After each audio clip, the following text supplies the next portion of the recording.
This week on Waxing the Porpoise, G-Baby and the usual suspect Steve finish off our retrospective of the Apocalypse Trilogy with the third and final entry, a funked-out nightmarish symphony of cosmic horror delights conducted by the maestro of the macabre himself, John Carpenter, with his 1994 film In the Mouth of Madness.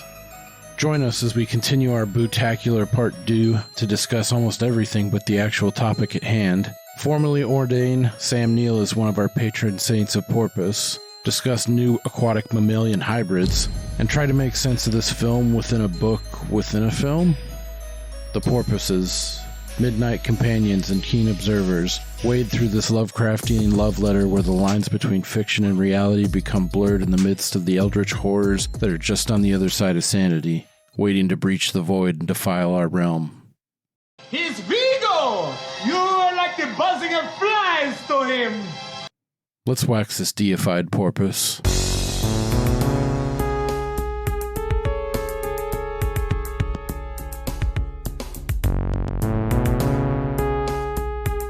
Chase, don't do that.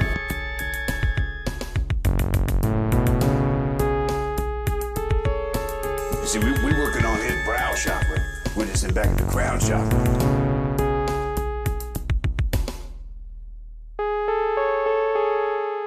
And then I'll stop thinking about it for after 2 minutes. Stop, just don't even think about it. So you will break through at some point for sure. Yeah. So just keep that in mind. It does suck. It really does. Yeah, I feel like I'm like right in the middle of like the feeling you get from legit nicotine, like missing that part. Yeah. Between the chews that I have, these grinds actually are pretty fucking rad. Yeah. For like mouthfeel, they work really well, and they're nice because they're not messy. Yeah. So I know at least I can have this to kind of crutch me around, like just to have a feel of a good lip, like. Yeah, this time I've gone kind of just like I'm trying to be as numb as possible about it. Well, I get the impression just by the way you wrote about it, like you've been caught trying to I get that. Like no, babe, I'm trying. I'm completely broken down. Like yeah. This is the absolute end of the line. Like, well, it's like, I mean that could work just as well as motivation as like some people just wake up one day and they're like, I don't want to do this anymore. But then other people, it's like I have a purpose for wanting to do this. So you'll power through, and then once you get to a point where you're like, oh, I want to take a grounds chew or whatever, and then at a certain point you're going to be like, why? You can have a Diet Coke or a Coca-Cola. That's what Mahatma Gandhi said. He said you could have Diet Coke, but why? Like, what's the point? Then it'll be like, oh, okay, well then I no longer need this like crutch to hang on to. But yeah, like fuck it, it's not worth going to the store or whatever. I'll just go cry in my room. I'm gonna flick my left testicle as hard as I can and just be in the present with that pain. So you take a match and you put it out on your wrist. What is that? From is that something from Ricky? No, it's 40-year-old virgin when it's like, I was supposed to call this number if my erection didn't go away after 4 hours. And then after a while, the guy's like, wait, you didn't take the medication? It's like, no. I just called. Oh, man. I think the guy rattles off a few things kind of quick, like, you need to try. And then he goes like, take a lit match and put it out on your wrist.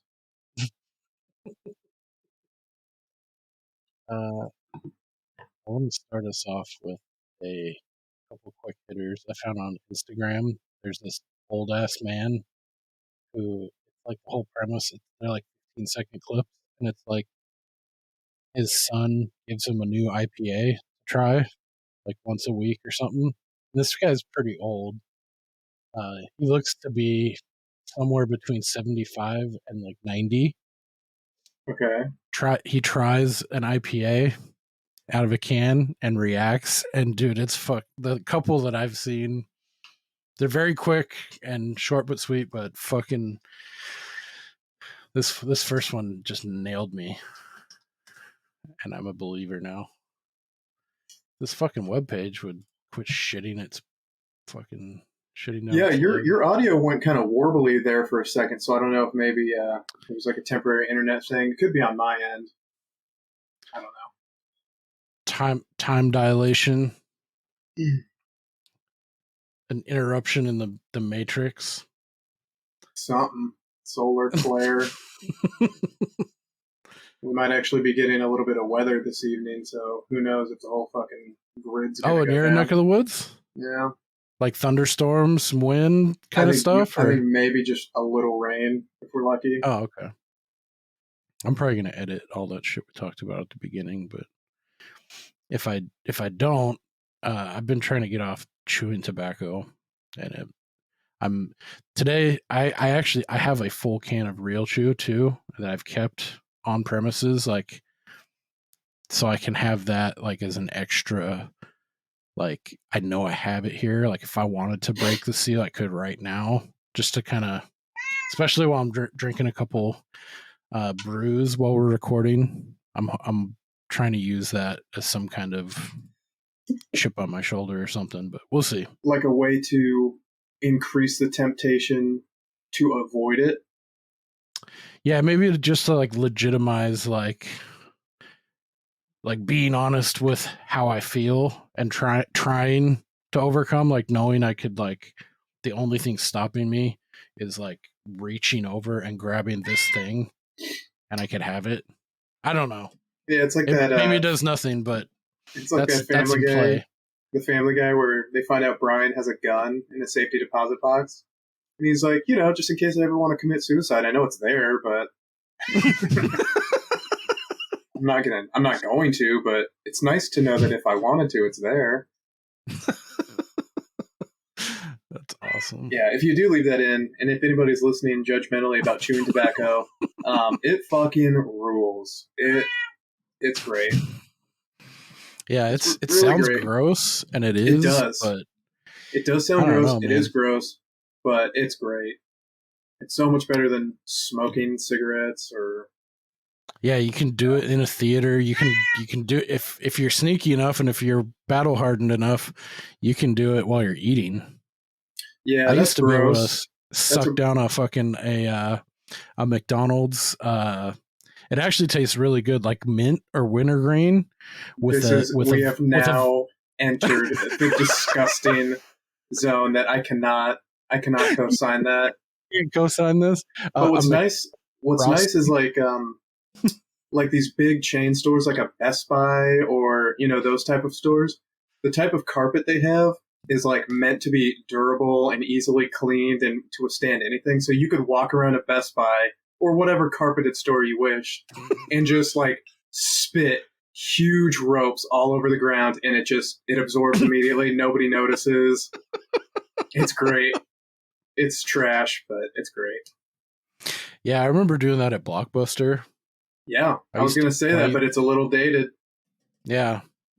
When I used to work at Blockbuster, sometimes I'd throw a lip in and just fucking spit and then fucking just plant my foot on the carpet and do like a little toe drag. Yeah. Like, oh no, now little kid juice spill is not the only thing fucking this carpet up. Or if you're in like a Walmart, just grab a pair of shoes and just right in one of them and put them back on the shelf. Just kidding. Just kidding. I would never do Dude, you that. know what's wild? Towards the end here, it's like I don't even spit anymore. Yeah, my grandpa did that. And I don't even really gut it. Like, it's just like, it just becomes a part of you. Like, I could never fathom that. There was a point where I dipped and it was like very, like a sanitized thing. Like I would have to put a chew in and I would spit constantly. And I'd have a dedicated bottle and I'd have to spit everything out, clean out my mouth. I couldn't fucking do anything else. Yeah. And it's like, dude, now I could eat a hot dog easily with a chaw in and drink up whiskey. Like, no, I'm not bragging. It's like how sad and like It is how pretty gross. depraved I am. I mean, it's like a heroin addict. After a while, they're just like shooting in between their fucking toes. Like, it just becomes a necessity. Have you heard like hockey players? That's what they'll do. They'll pack hogs in between their toes in hockey games. I have not heard of that. God, that seems like such a pain. Because it enters your bloodstream just like your lip. Just tuck it under your sack. That's like really absorbent. But hockey players, because they have like so many layers of socks and shit, that seems like quite difficult. Yeah, I guess that's what they do. Looping, isn't that one of them? What's what? Shove it up your ass? Just loop a chalk. Oh god! At least do a pouch if you're going to shove it up your ass. Yeah. we have. Hopefully, derailed. this was informative. Right. Yeah. So I'm hoping to quit after like probably 18 years combined, maybe 20, but definitely straight for like the last 10 years. So it's not easy. Kick the can, kill the can. Just keep it up. That's all you can do. Yeah. It'll get easier. I want to share this guy. What the fuck is his name? Oh yeah. Okay. So this is George _tries _IPAs, like the beer IPA on Instagram. Okay, it's a very new account. So it's a very old man. He's somewhere between like 70 and 90. And his son is recording him. You can hear him. And I don't hear audio on mine. I'm going to start it here in a second. Okay. I'm just prepping it up. So he feeds his dad a new IPA, looks like once a week, and he reacts to it, and it's fucking. Well, his dad is also old, shirtless. All right, let's check it out. You just give me a break until I get a real taste of it.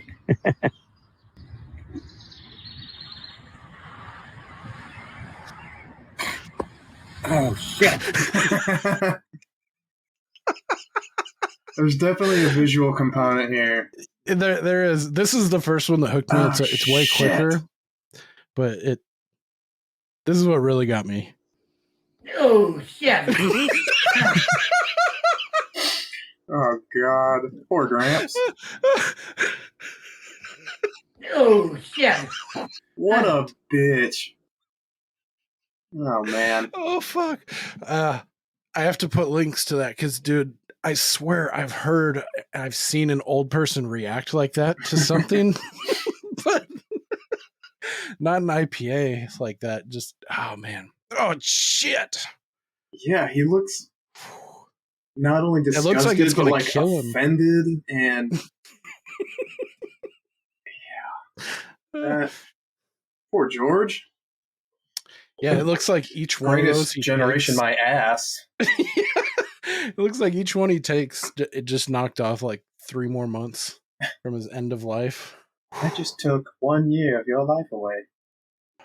So I'm gonna start following that dude. But yeah, I'll put links to him. I didn't put it in the last one, but I'm gonna put it on our page. I figured out who that dude was that reacted to that dunk. Oh, bro, it's Christmas. His name is Flight Reacts. He's been around for a long time. I guess he just reacts to NBA games. Like he'll sit there and watch the whole NBA game and react to it, and fucking millions of people watch him. But he's got some really funny to sustain.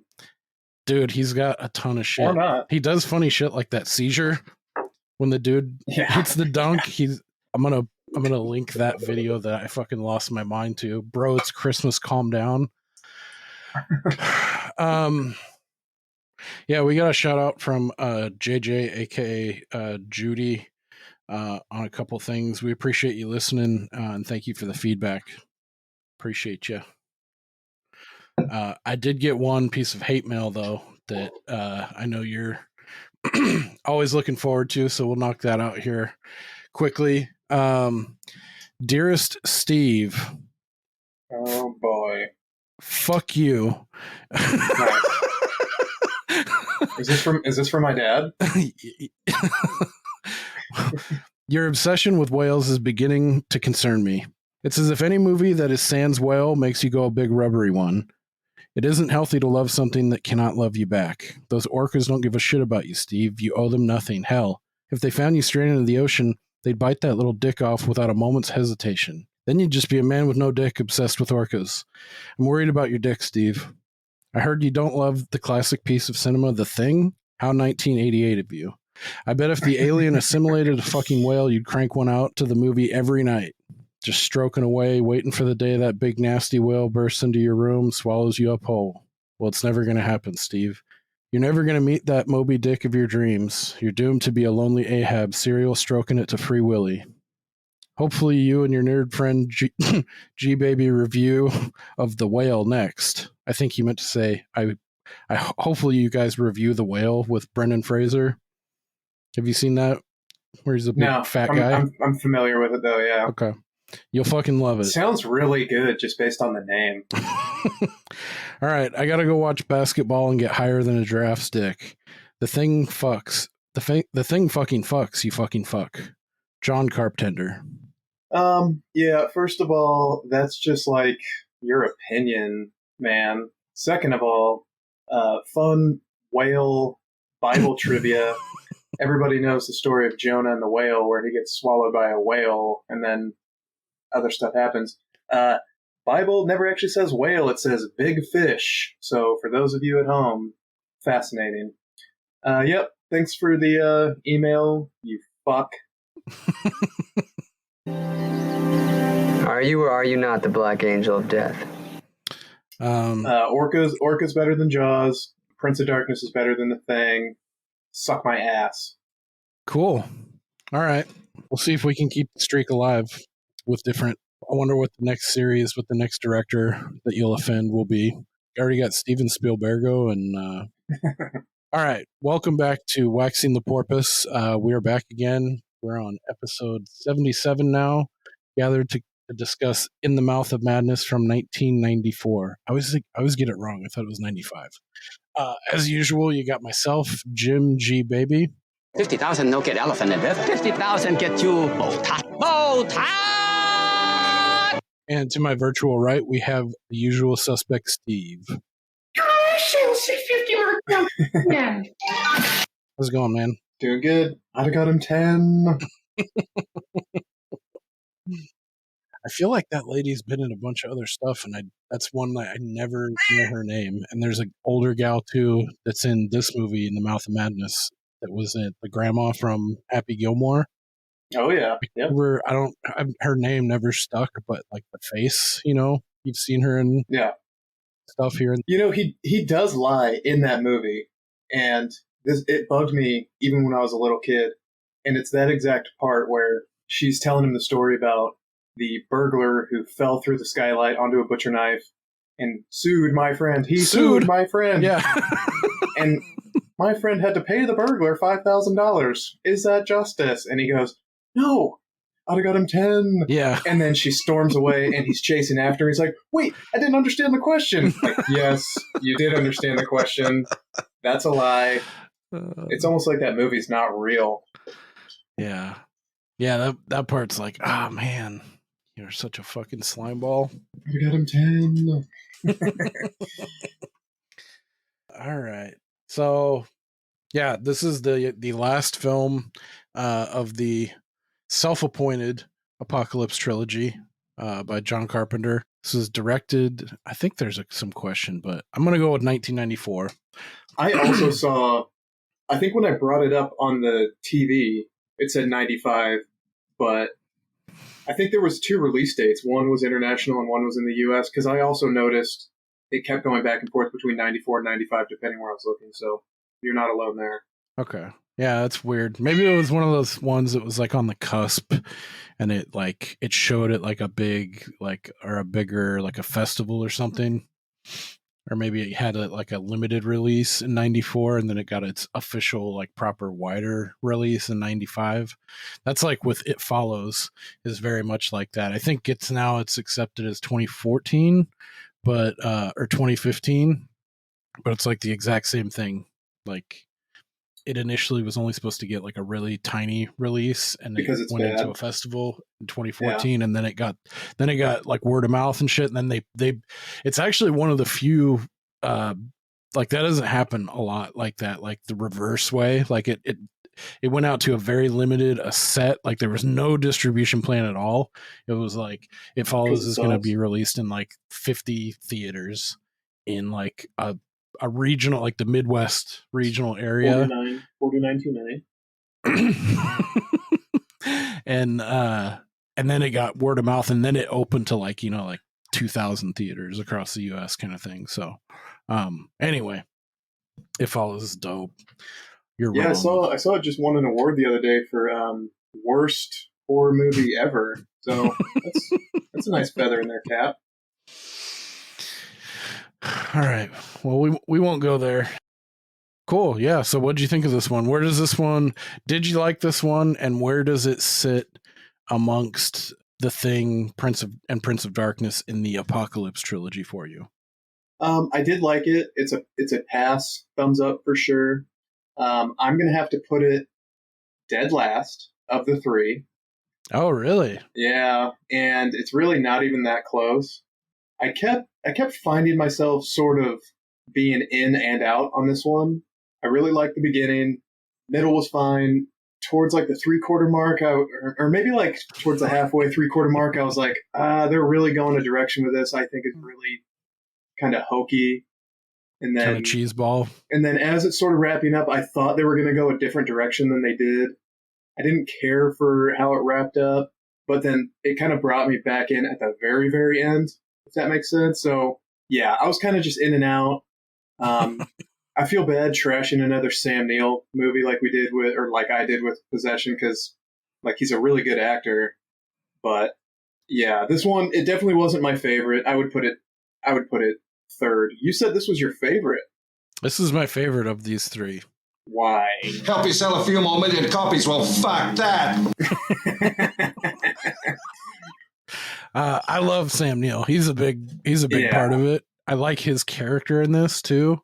I don't know. To me, of the three, this one is the most like accessible to my tastes, if that makes sense. Like this one, it's like it gets me. We get each other. Whereas like I have to try a little bit more with The Thing and Prince of Darkness to be right there with it. Yeah. Like, if that makes sense. Like the things that like are blemishes on this one I find endearing. So it's kind of one of those, it's definitely a subjective, it's definitely a taste thing. Cause I can see this too be like rubbing someone wrong and like totally, understanding. Like to me, this one feels like the most TV movie. Like it's got like kind of like a sheen on it, similar to Carpenter's other film I just accused that Chris really liked was Village of the Damned, which was a remake about the kids that are like possessed and they can fuck with people with their minds. That one is like, to me, the most non-TV movie ever. Like, I can't believe that was something that got released in a theater, like just the look of it. And I think that in The Mouth of Madness, maybe to a lesser degree, they share those qualities. And if I'm being honest with myself, that's the biggest knock on it for me. And it does kind of get hokey around that 3/4, like to the end mark. It does get a little cheeseball with Vigo from Ghostbusters 2, the whole Johnny Boy and the German dude with the shotgun. Yeah, I've never seen any Ghostbusters, so I'm not really there with you. But to your point, you know what I'm talking about though, that weird ass out of place. Yeah, Kane shoots the gun. Yeah, that's where it jumps the shark a little bit for sure. Well, I mean, without having to go over everything with a fine-tooth comb, let's kind of just go through the synopsis real quick, because like the way it starts is pretty cool. He's like fucking badass, man. I always forget how badass it's kind of sneaks up on me, and that's what I like about this film is like there's a lot of different shit going on, but this beginning kind of always. It's not something I recall easily, but once I'm in it, it's like, oh yeah, the beginning is fucking badass, despite the dog shit like rip off like butt rock music. Oh, it's so soundtrack. Bad. so fucking bad. So he wanted the rights to Enter Sandman, So knowing that, can you hear how he kind of like fucking trashed it? Like he made it like Dollar General, Enter Sandman a little bit. Some of the riffs, like it's bad. Yeah. But anyway, yeah, the beginning is fucking awesome. It's definitely, I think, one of the stronger points of this movie. Well, and even just the first few introductory scenes are really cool. So obviously I went into this one like I did almost everything we watched with literally no idea what the whole thing was about. So yeah, there's the scene in the asylum, which beautiful scenery, that asylum. And then the doctor comes in and is like, we're going to try to get you out of here, blah, blah, blah. And then they go back to his real life where he's an insurance like investigator. Super cool. Like, where the fuck is this going? Like, is he going to expose some fake whatever?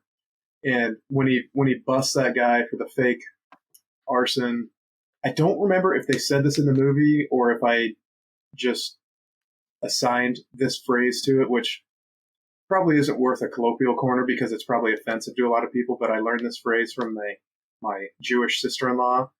Did he call that insurance scam Jewish lightning in the movie, or was that something that I just thought? Jewish lightning. Have you ever heard that expression before? I have not. And I don't remember it being being dropped. It's a pretty offensive thing to say because what Jewish lightning is somebody who like burns their own building down and claims insurance on it. So they call it Jewish lightning. I'd never heard that before until Jewish sister-in-law introduced me to that. So I wasn't sure if he said it in this or if that's just what I thought when they were talking about how he burned his own thing down. But they could have slipped that in there easily, and they might didn't have pick up on it this watch.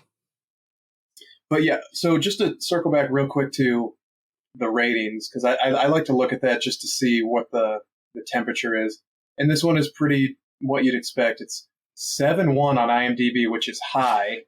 Very high. And I was surprised. And then Rotten Tomatoes is 57 critics, 73 with the people, which that split seems to make a little more sense to me. But yeah. Yeah, so all pretty close, pretty similar with Prince of Darkness.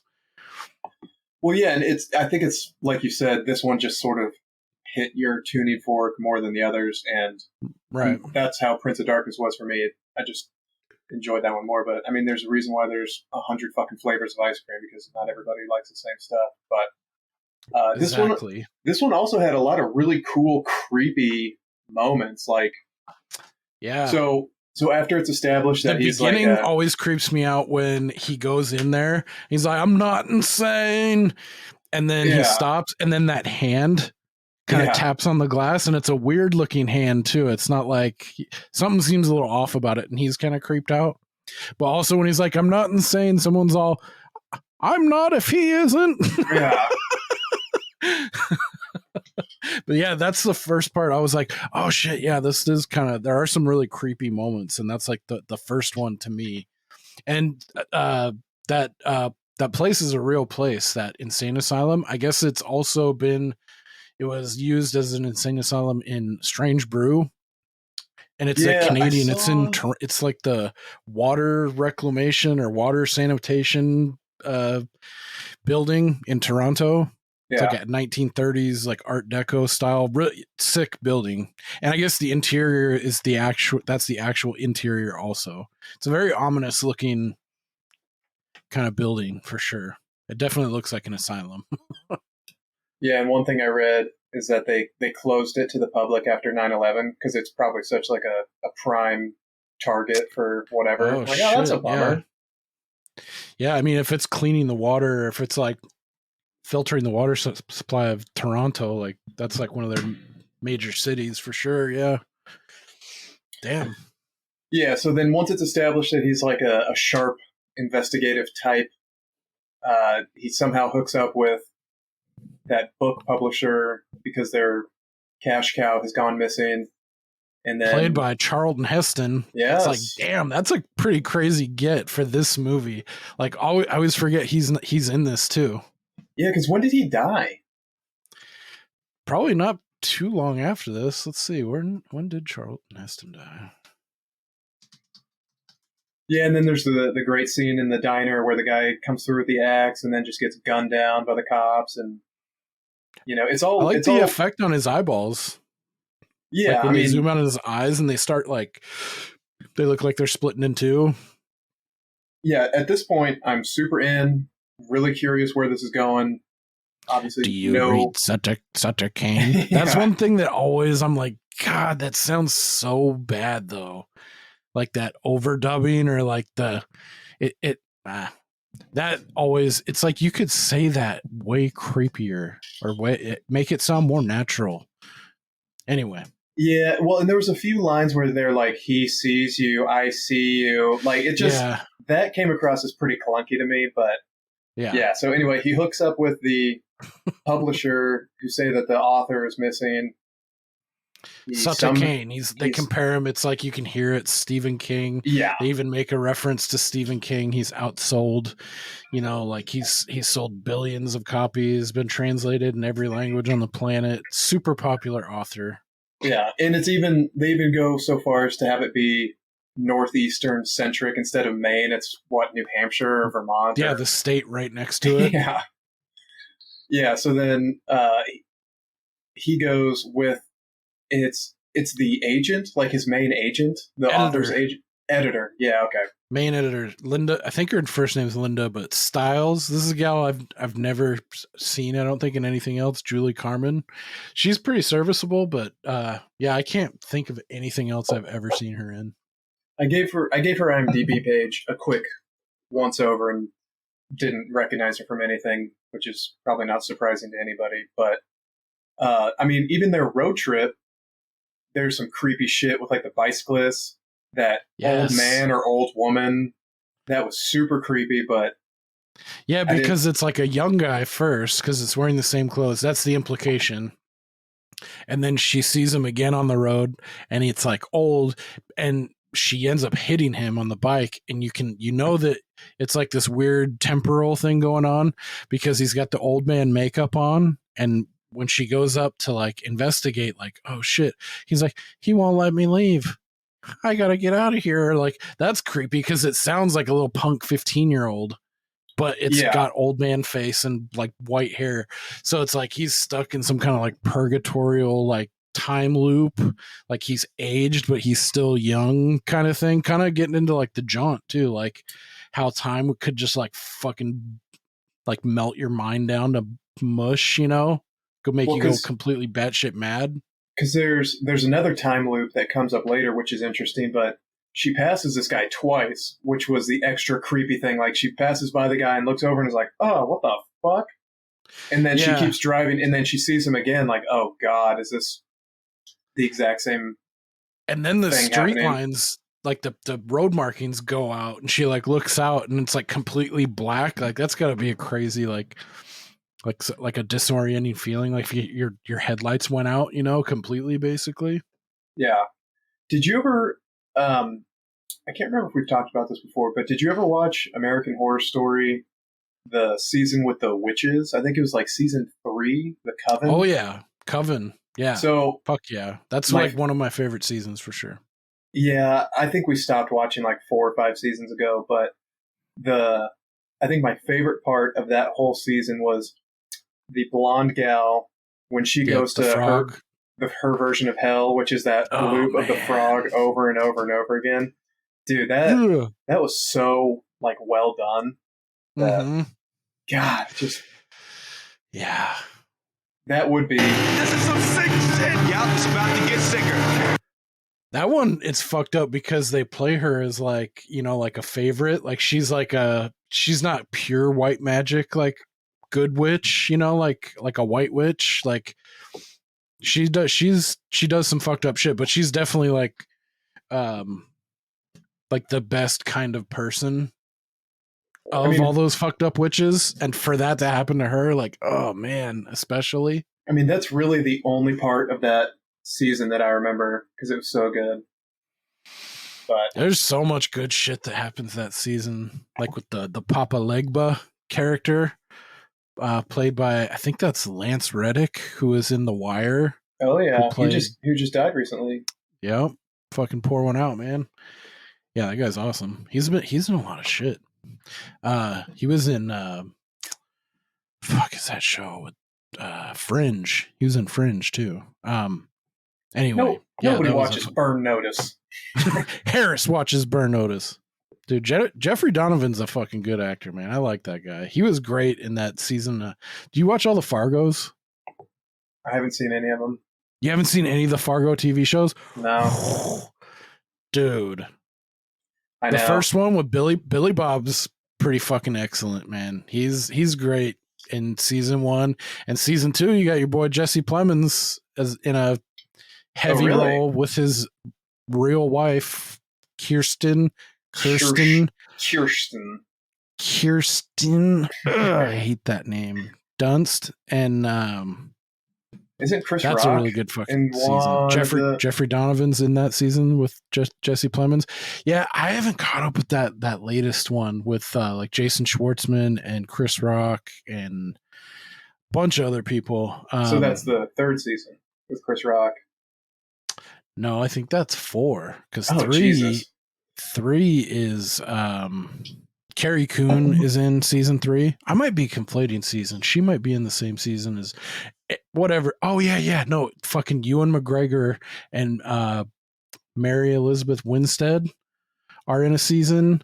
They're fucking great. He plays dual roles. He plays twin brothers, and that motherfucker David Thewlis is in it, and he plays a really fucking weird villain, like assassin type dude, like a la like a Shagur, but he's got a different like set of fucked upness to him.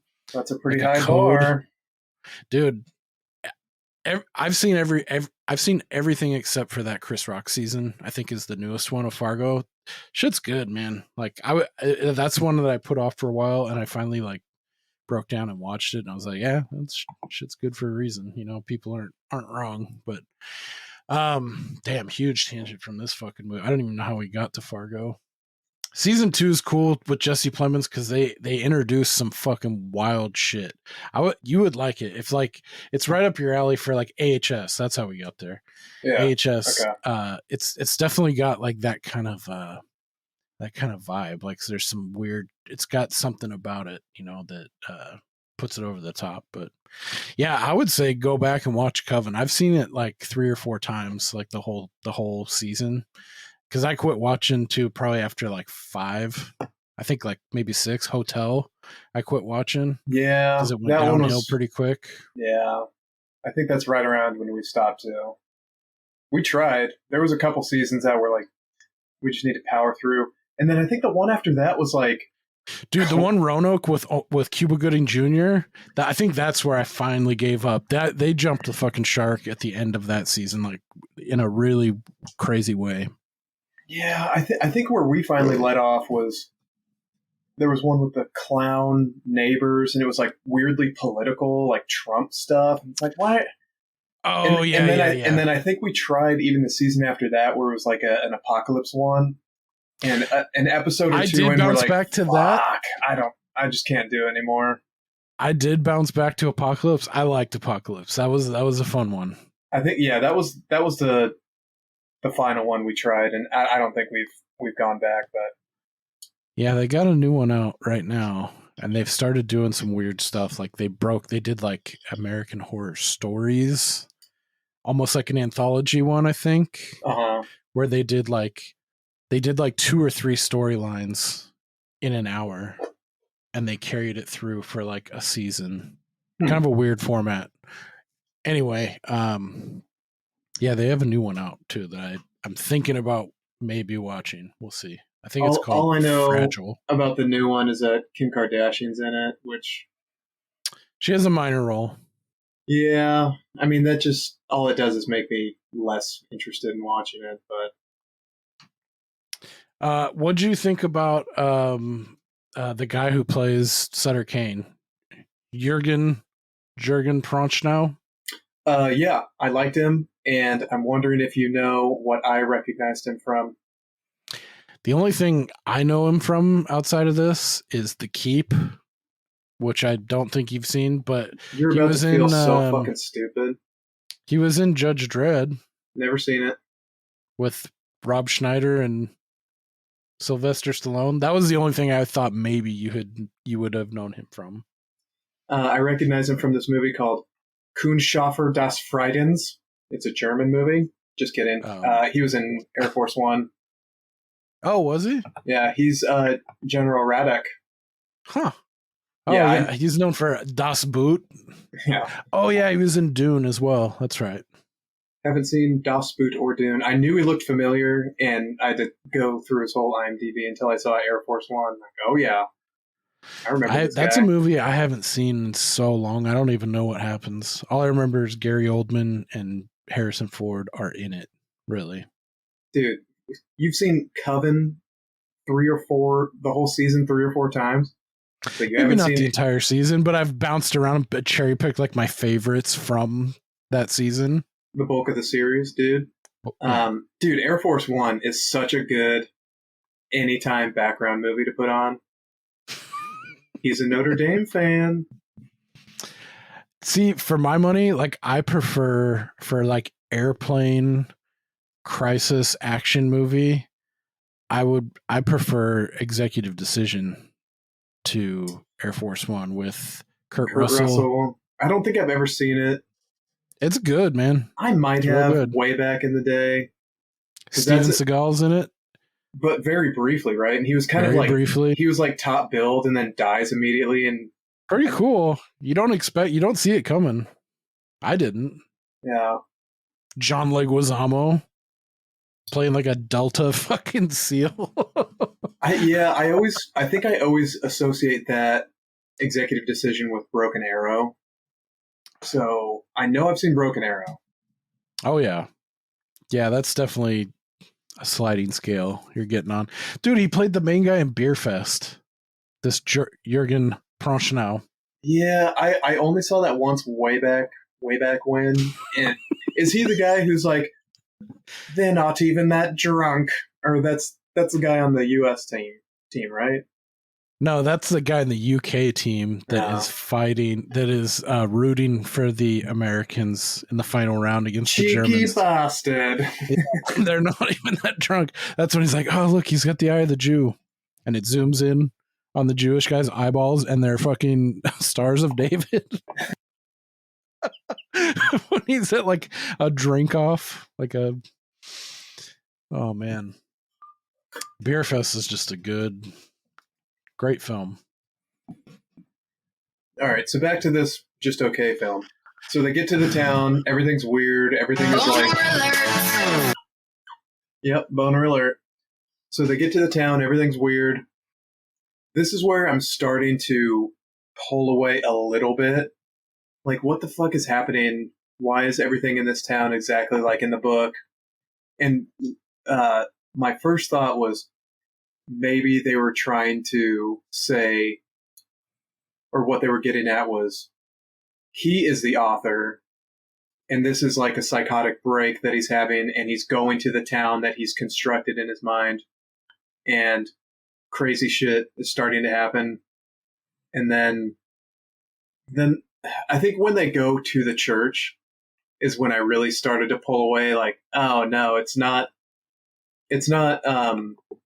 Trent, who's the author, and all of this is happening around him.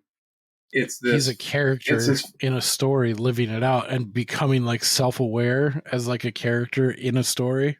Yeah, this is where I started to lose interest. Like, wait, how the fuck? Why?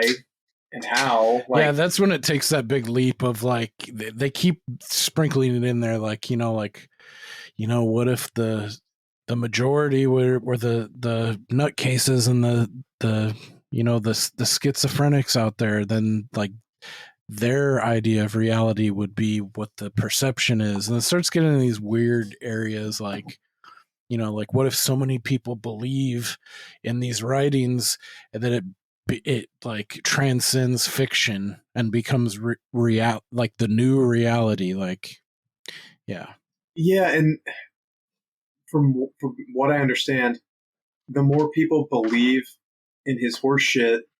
Like the stronger it makes the old ones. Yeah, which dumb.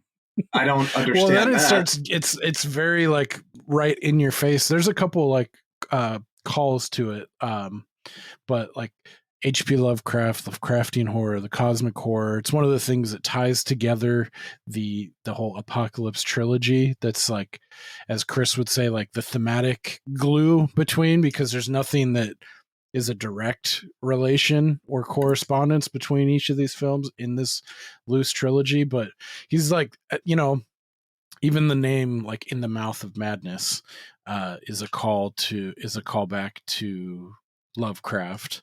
And a couple of the other things, and like the Cthulhu-esque imagery of some of those monsters, even calling them the old ones, that's a direct reference to Lovecraft, like these old ancient, I think, what was it? Trent, played by Sam Neill, he has like a thing that says Hobbs End had once been the seat of an ancient evil, older than mankind and wider than the known universe, a place of pain and suffering beyond human understanding. Like that's what these old ones are made up of, and that are trying to bring forth to our dimension, realm, world, and it's through this like conduit of this Sutter Kane that's like reaching some kind of critical mass with all of his readers, his billions and billions of readers. And so it's positing that like this is like stronger than religion, like than the Bible, than God. Like he transcends, and he even says too, he's like, don't you get it? I'm God.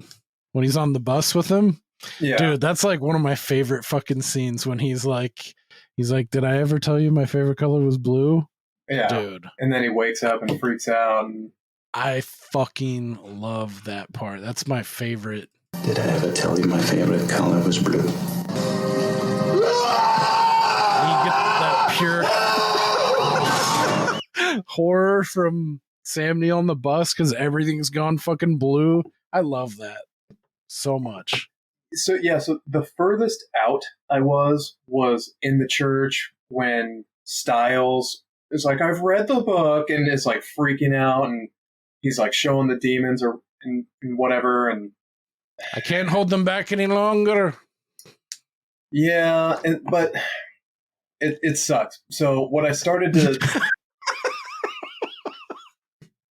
like I said before, my hope was, or actually I don't know if I said it fully, that my hope was that this entire movie was just Trent having some sort of psychotic break. There's no book, there's no publisher, he doesn't work for an insurance company. Everything was just like a figment of his imagination. Unrealized idea. Unrealized. And then that doesn't happen.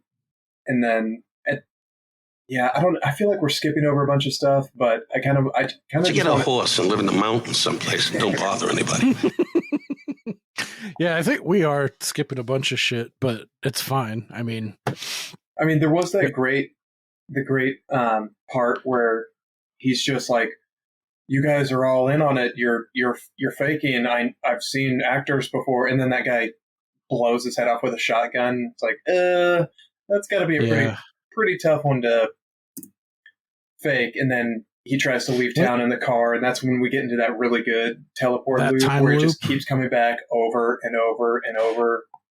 Dude, and some of those little kids, the creature effects on their faces all fucked up. That little blonde girl, and she's got like the demon, like the deterioration, like some of those effects I thought looked really good and were like legitimately creepy. Like fuck, you can't get out of this town, and then like the people, like it's like pitchforks and fucking like bonfire in the street, and like they're becoming like more and more demonic and like out to get you, and you can't get away from it. Like, yeah, that's pretty creepy. Yeah. Welcome to Earth. So then let's see what happens after that. So he crashes his car eventually, and then he wakes up sort of back in the real world, and that's when he gets on the bus. And then you see Hayden Christensen. That's Anakin Skywalker. Yeah, is the little kid on the bike. Had to call that out. Yeah, and that's when he gets on the bus. We have that fun. That's probably my favorite part of this movie is when everything turns blue and he fucking starts freaking out. When he has that little exchange with that lady, she's like, I don't know if you're deaf or dumb, sir. And he's like, I want to see your supervisor. And oh yeah, he's losing his fucking shit. And like other people around him in like the actual reality are like, dude, you're off your fucking tits, man. So we come full circle at the beginning. He's like fully in control and he spots the con. He's great at his job. And then by the end, he becomes just what he's like, you know, that won't happen to me. And then sure as shit, like he keeps getting this manuscript from Sutter Kane delivered to him mysteriously. And it's like in real time, it's unfolding. It's like what he's doing is he's reading in these pages is what's happening. It's like it's a weird like time, like self-fulfilling prophecy kind of like loop that he's stuck in, but it's only horrific to him, I guess, as we're watching him break down. I guess I don't know. I mean, this is why I was kind of out on that subplot, because it's like he's tasked with, here, take this manuscript and take it back to the publisher. Why does he have to do it? Why is he involved at all? If the goal is to just end humanity, all you have to do is just continue doing what you were already doing. It seems unnecessary to bring in this other person. That's why I kept going back to, this has to be some sort of psychotic episode where he's either actually the author and he's got like a split personality thing, and this is the person that he's deriving his inspiration from or whatever, or this entire thing is just a manifested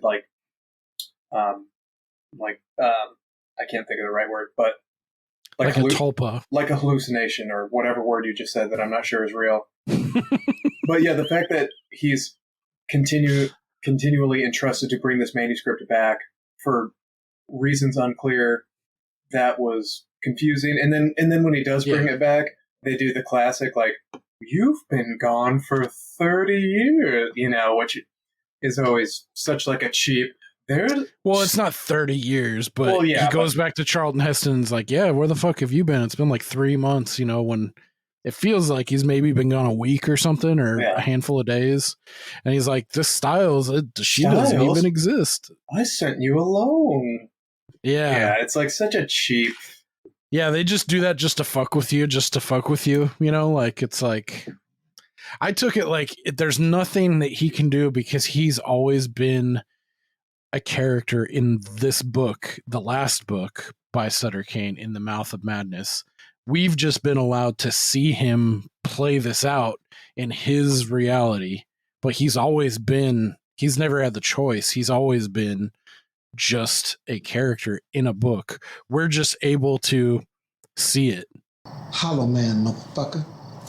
And he comes to the realization, like even at the end, he's like, this book's gonna make people crazy and nuts, you know, and then Charlton Heston's like, well, the movie comes out next month or whatever, and then and he's like, it looks like he well, maybe there is some time because it shows him he's in his asylum duds with all the crosses and shit that he's drawn on it, and then he goes into that theater, and it says, I thought it was fun, it's featuring John Trent, In the Mouth of Madness on the theater marquee, and he goes in, he takes the time to fill up his popcorn. So from what it's fucking dumb. I'm getting a little more out the more we think about it. I'm talking you out of it. So as it winds down, I was wrong. We were so wrong. As he's talking to Charlton Heston, he's like, oh, wow, I can't believe this is happening, or this is what's going on. And then he kills that guy. And then they put him in the asylum. And then it kind of circles back to, well, this is real time. And then this gets me back to my first question was, who the fuck is this Dr. Wren? Because he first comes in and is like, hey, John, we're going to get you out of here. Why? Why would they try to get him out of there? I don't know. I think that's just like maybe a red herring, or maybe it's something that that could have gone somewhere else. Maybe it was left on the cutting room floor or something. But it does seem like the guy who comes in, that David Warner, I think you're referring to, who was in Ninja Turtles Deuce. Yeah. Secret of the Ooze. He's been in a lot more highly acclaimed shit, but that's what I knew him from mainly. That and fucking Tron. He was in Tron. He was in Titanic. Was he? Yeah. Oh, yeah. Oh, okay. Do you think that guy dead or alive? I'm going to say alive by a flea's dick. Dead last year. Damn. Yeah, but what's crazy is the old woman from Happy Gilmore. She's still alive. What's her name? Is it like Doris? Frances Bay. Samsonite. I was way off. And I'm just kidding. She died like 15 years ago. She was fucking. Oh, she did? Well, yeah. She was old as shit. She died at I always get her mixed up with 10 years ago. I always get her mixed up with Lynn Shay, who played remember in Kingpin? Oh yeah. Yes. I had the exact same. I had the same thing. Like, do I know her from Kingpin? Because she looks like shit. Dude, she's still alive. She's in all those Insidious. What is it about good sex that makes you have to take a dump? Crap. Sorry. Oh, God. Dude, she is so gnarly in that movie. I love when she's got her leg up and she's rolling her like hosiery up, and the shot it catches of Woody Harrelson seeing it, and just like he's just like, whoa, throws up. Barfs again. Oh God! Like the look of just you really knocked something loose, sailor. Oh fuck! That's such a good like physical. Like I want it. I don't know if he really threw up, or if he was just like he had like a big bowl of like oatmeal or something right next to him. But that shit looked fucking pretty. That's like got to be like top 5 throw ups. It looked super real. Yeah. Like you can see the pain and the hurt in his eyes while he was doing it. So to go back to the plot. So Dr. Wren, after hearing his whole story, is like, I think you're just crazy or whatever. And then they wake up the next day and everything is wide open. The asylum is abandoned. Everything's fucked up. And this is where it brought me back in a little bit. Like, oh shit. So it's not just this guy's, psychosis the whole time. And then when he goes to the movie theater and watches it, it's like, okay, I like that ending. And he starts laughing maniacally. Yeah. It was quite the roller coaster of emotion. Yeah. All right. I don't think I would ever recommend this to somebody, but... Really? Yeah, I mean, unless they really wanted to complete the trilogy. I ain't gonna kill you, son. Oh, please. Johnny boy. Did you notice this time it stuck with me is right when he's like questioning, like he's like, if this were really Hobbs End or whatever, right out that window there'd be like a 250-foot tall black Byzantine church with gold. And she's like, well, you read it wrong. It's on the east side. And then they start walking up. There's a quick shot to, it's not the same kind of dog. It wasn't a husky. There's a shot of a dog. It looked like maybe like an Australian Shepherd or like a, I don't know, like a golden retriever or something. There's a shot of a dog running like in this tall grass. And then after it shows like all those creepy kids who later become like demonic and have the fucked up face. They're chasing after it. But it reminded me of the beginning of The Thing, like with the dog running away, being pursued by the helicopter. Huh. I wonder if I could be reaching super hard for that, but I wonder if he sprinkled that in for like some kind of connective tissue to The Thing, perchance. Probably not, because I mean, maybe I'm probably reading in way too much to it. Who you calling a psycho? I did think it was a little convenient that when they showed him like buying all the books and he read half of one, that later he was like, this is all from the books. Like you read half of one of a series. Did you read of all 6? 8 books to get the full context and understanding of the world and like how confident you feel about this and that? Yeah. What do you think of some of those double fake outs, like and the flashback to like that cop? You want some too, buddy? You know, and then like his demonic face, and then he's reading the book and he gets scared. And he wakes up and the cop's right next to him, and then it's a double fake out, like he wakes up again. I always love that part too. That's like one of my favorite parts. I mean, I don't hate it like artistically or anything. I do think it's kind of cheap to do like a double deek. Wow, whoa, cool, but did that one get you at all? Like, did it scare me or? Yeah. Or did you get a reaction from it? Not really. No? Okay. I'm dead inside. It takes a lot. Moonlight Graham. All right. I did see one funny bad review that just said, not Carpenter's worst, but it tries.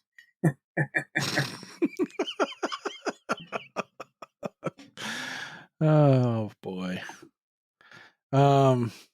Yeah, I like this one a lot. It's just got it's a objective or subjective. It just kind of hits my sweet spot.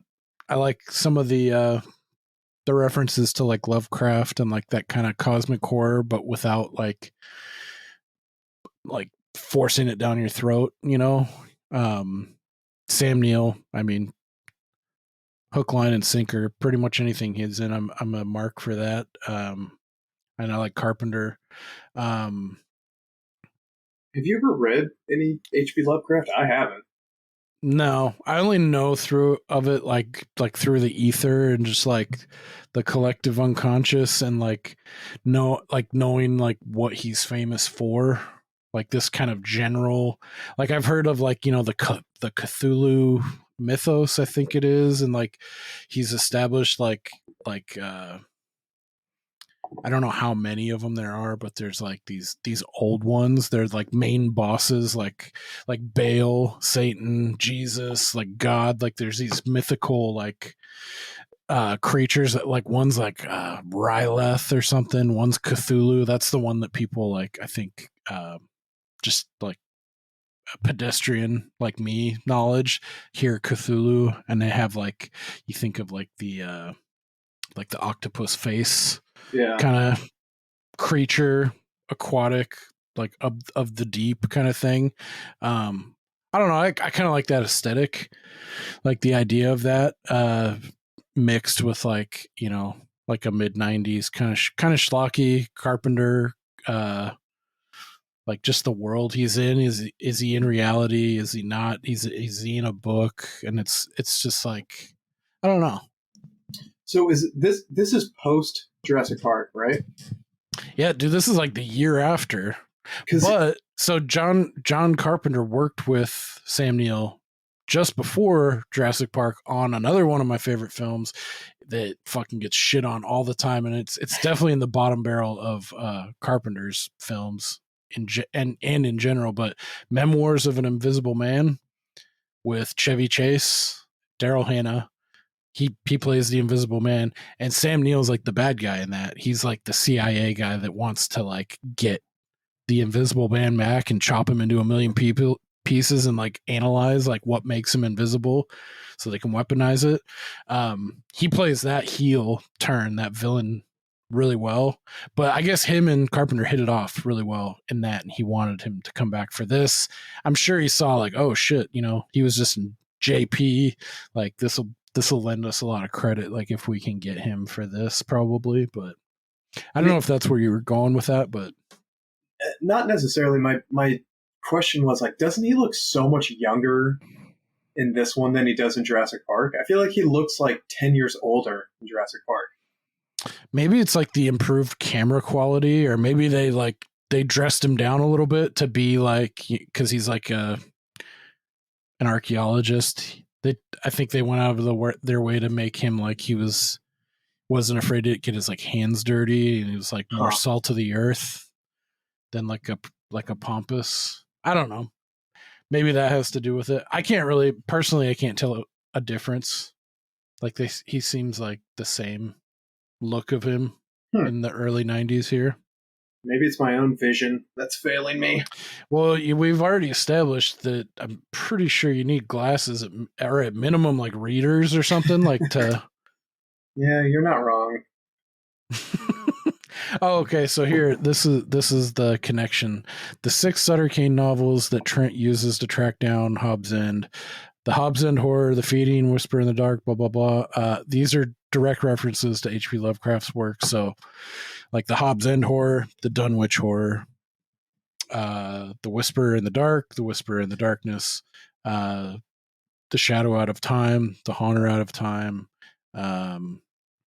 That's the other one, the main one. The title of the movie, I think this is one of his more popular works. H.P. Lovecraft's is At the Mountains of Madness.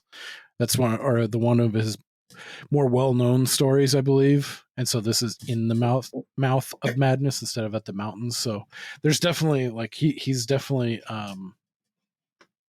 directly paying homage and calling to that genre. I think for most people, like the more recent one that's front of mind is so The Void that I referenced, I think last week or the week before, is really fucking great. Cosmic body horror, more along the lines of like The Thing, but it's not in the fucking Antarctic and it's modern, so it's more stylized, it's more creepy, it's gross. Really well done. Like anytime I try to recommend people that are into this kind of thing, check out The Void for sure. It's fucking awesome, especially for this time of year. But also Nick Cage was just in a few years ago called Color Out of Space.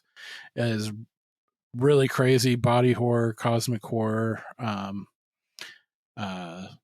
that's a good one too, especially for this time of year. But yeah, this is another the last thing I'll say about this that I like. It's a very unique film. Like there's not many that I can sit and like think and compare this one to. Like just the whole it feels like a very like kind of singular, for better or worse, kind of flick. Yeah. I mean, I can't think of anything to compare it to, but that's not surprising.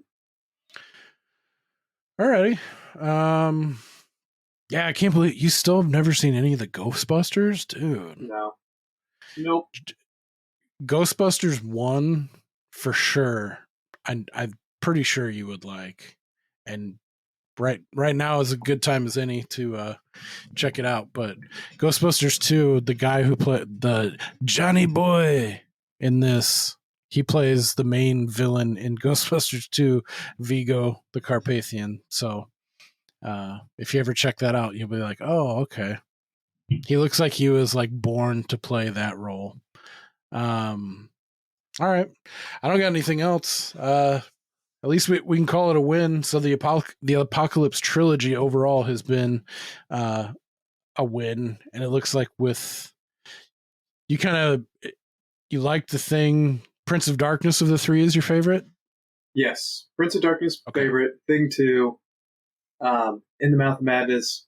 I'm going to give it a pass the same way like a teacher gives a pass to a kid who might be failing, but they just don't want to see that kid back in class the next year.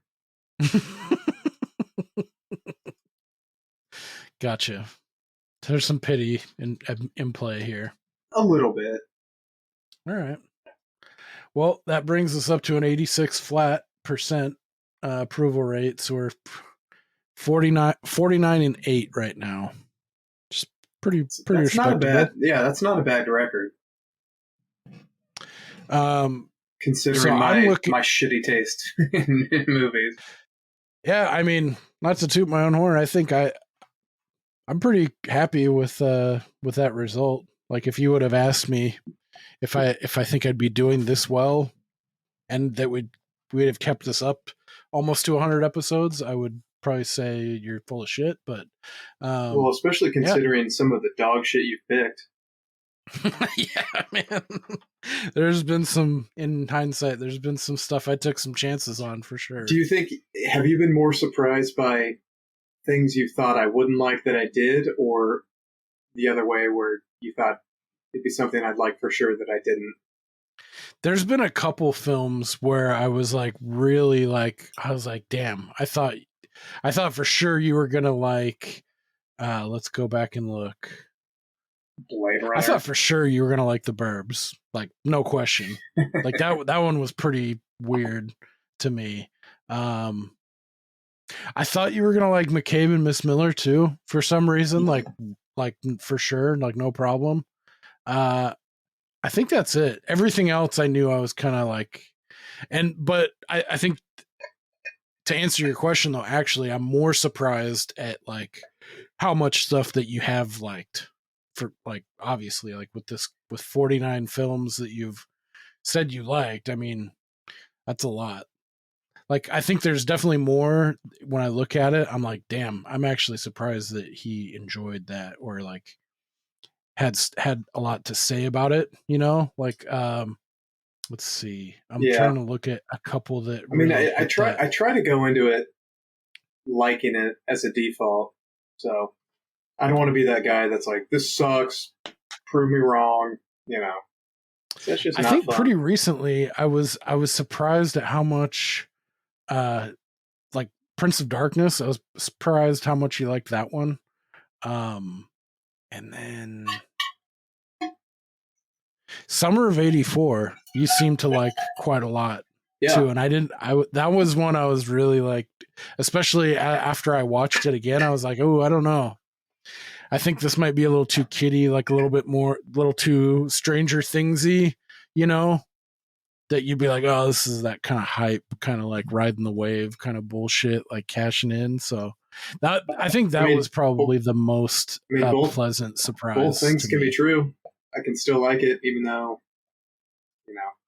Yeah, you're not wrong.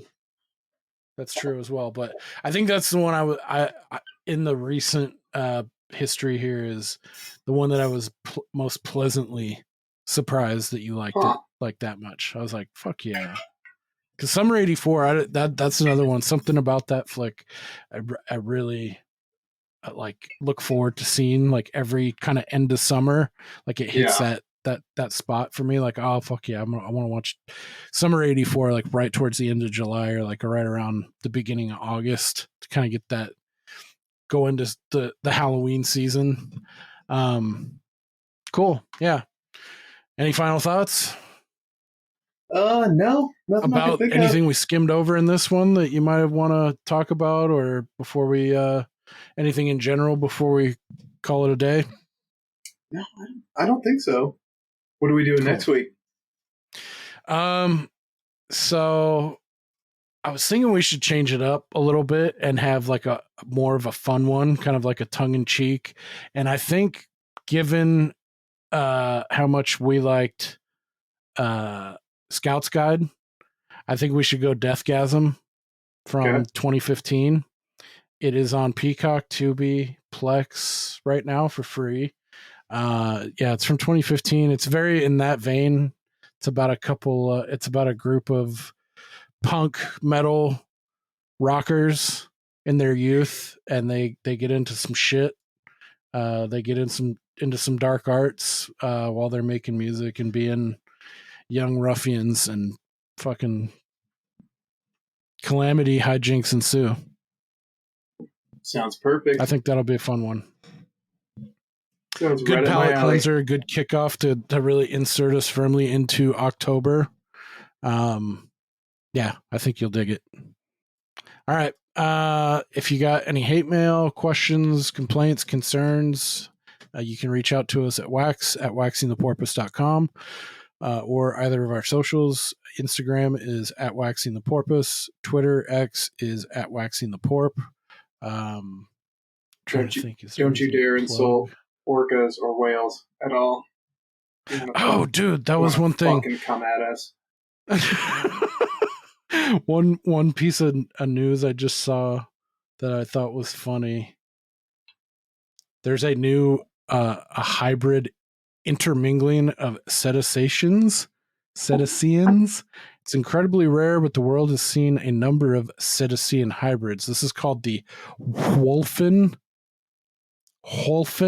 It's a hybrid between a bottlenose dolphin and a false killer whale.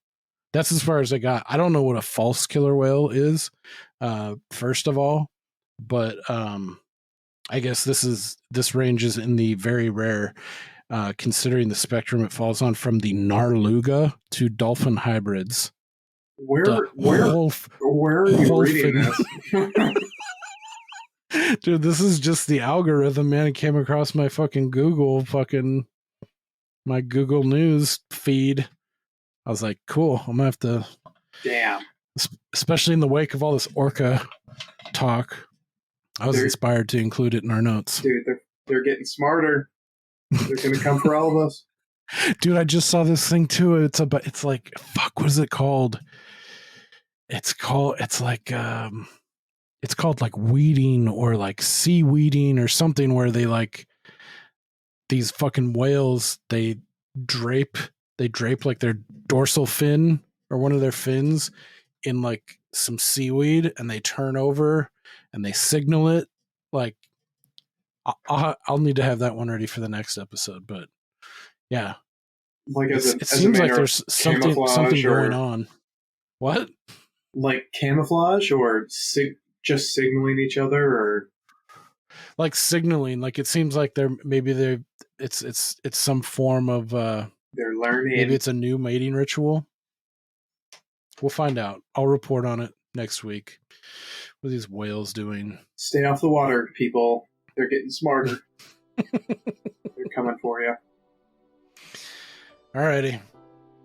Well, yeah, we're gonna check out Deathgasm next weekend. So, or next week sometime. So check that out. It's on Peacock, Tubi, and Plex right now. Thank you for joining us for In the Mouth of Madness. What do you guys think? What's your favorite of the Apocalypse trilogy, between The Thing, Prince of Darkness, and In the Mouth of Madness?